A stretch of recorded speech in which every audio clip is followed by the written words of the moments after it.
The Biden campaign is getting a jolt from an old friend who knows a thing or two about getting reelected. Barack Obama spent several hours at the White House last week visiting with his former vice president, and it was more than just a friendly visit. I bet. Senior White House correspondent MJ Lee joins me now live from the White House with some new reporting that, MJ, you've done along with our colleague Jeff Zeleny. What are you hearing? Welcome back to Monarch Smart TV, everyone. And if this is your first time here, you already know what to do. Hit that subscribe button and hit that notification bell so you do not miss a content. Why? Because we be bringing them bangers that you do not want to miss. And today's video, they plotting. You see it. They plotting. They teaming up. So we got the facts for y'all. So get y'all spliff, get y'all popcorn, get y'all drinks, get whatever y'all need to relax, get y'all legs up, and check out the facts. Well, Dana, just going back to that visit that you mentioned by President Obama to the White House last week, I'm told that the mood was cheerful. It was sort of a reunion of sorts for the two presidents' respective staff, too, given that they have known each other, many of them going back to the Obama White House, of course, but it was definitely a working visit. This was the Biden campaign putting the former president to work. The two spent a lot of time together, several hours, I'm told, taping a lot of materials for the Biden campaign that is going to get rolled out in the coming weeks, including, of course, related to the Affordable Care Act. And with the general election now fully underway, we do expect to see the former president increasingly more involved with the Biden campaign and certainly hitting the trail more, especially when we get into the fall. And tomorrow we are about to see this big fundraiser in New York City at Radio City Music Hall, where we will see not just President Biden, not just President Obama, but also former President Bill Clinton as well. The three of them are going to be on stage together, moderated a conversation with Stephen Colbert. And these are tickets, Dana, that range from $225 to $500,000. Wow. There are going to be celebrities in the audience. This ain't for poor people, huh? It ain't for the less fortunate.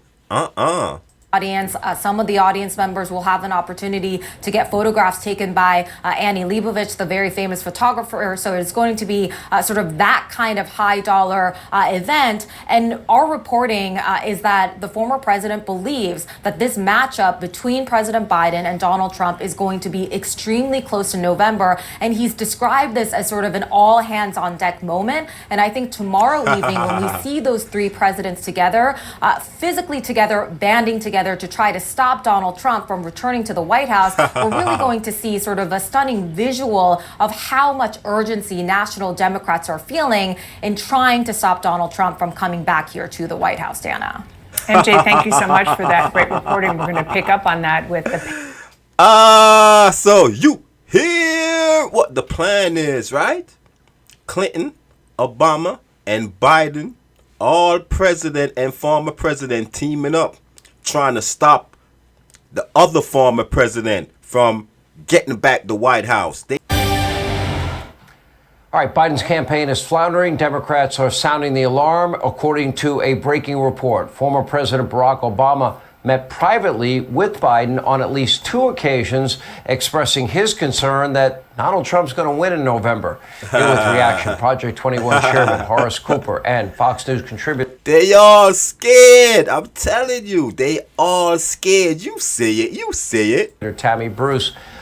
Tammy, we got that news today, and Tammy, also the danger. I watched my lady. This minibus or omnibus bill passed. They didn't give members of Congress much time to read it. And I know Marjorie Taylor Greene is thinking about a motion to vacate. Matt Gaetz, interestingly, said that could result in a Speaker Hakeem Jeffries. That wouldn't be good. What's your reaction to both stories?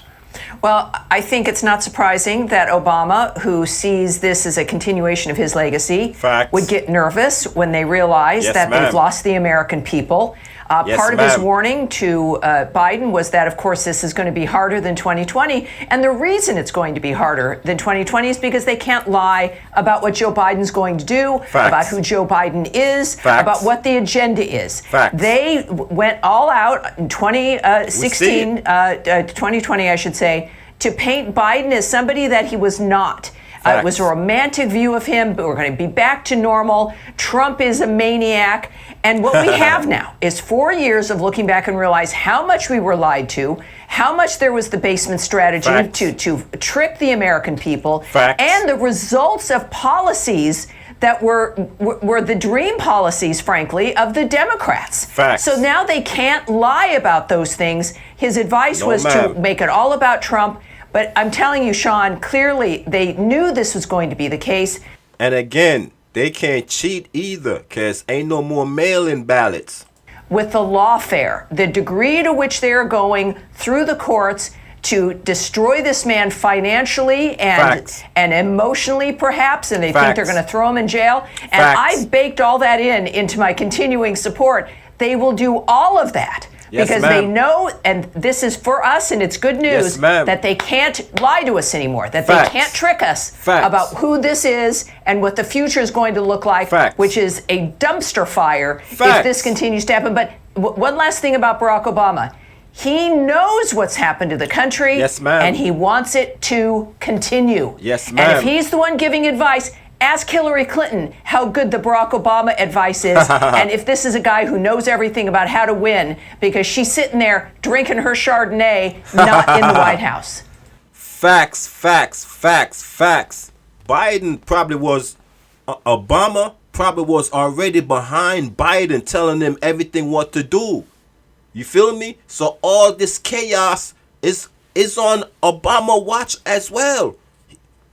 He was already close. We just can't see him. You see, he pops up now because he's seen that the people are not feeling Biden. So he think if his presence could come around Biden and make people get more inspired about Biden. But like I said, man, we smart now. We wised up. And I hope everybody wised up as well. Okay, I'm glad I didn't know she liked Chardonnay. However, anyway, Horace, good to see you again. Let's look demographically, because we're watching Joe Biden, Kamala Harris now trying to shore up the Democratic coalition, the disparate groups that usually are part of the Democratic base. Demographically, you're looking at Joe Biden that got 90+% of the African American vote. He's down to 66%.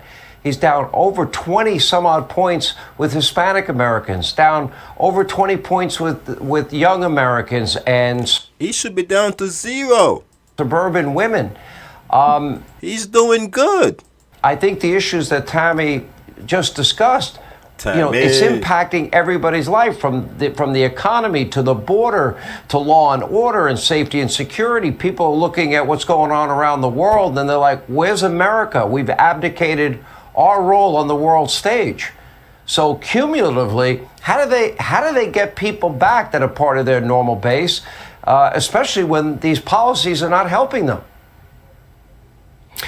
Well, let me say that I agree with Tammy that there was a major effort to lie to the American people in 2020. Facts. However, that was not unique.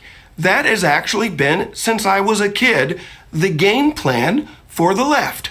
We're going to lie. I feel your pain. We're going to say whatever we think we need to say to the American people to get their support. Yes, sir. The problem is that the governing by this administration has been nothing short of a dumpster fire. The American people across the board are suffering from this. We are seeing more foreclosures. We have seen more repossessions. We're seeing record numbers of Americans having to use the credit card to buy basics at the grocery store. The truth of the matter is, what Mr. Obama might want to try to tell Mr. Biden to do is, the truth is, should say, I was wrong. And I'm going to start with some really proactive steps. Like doing something about closing up the border. The problem is, this administration is committed to the very, very far left. They don't have the flexibility. I'm sitting here watching in primary. You hear that? They don't have the flexibility. They are committed to do what they are doing right now. Committed.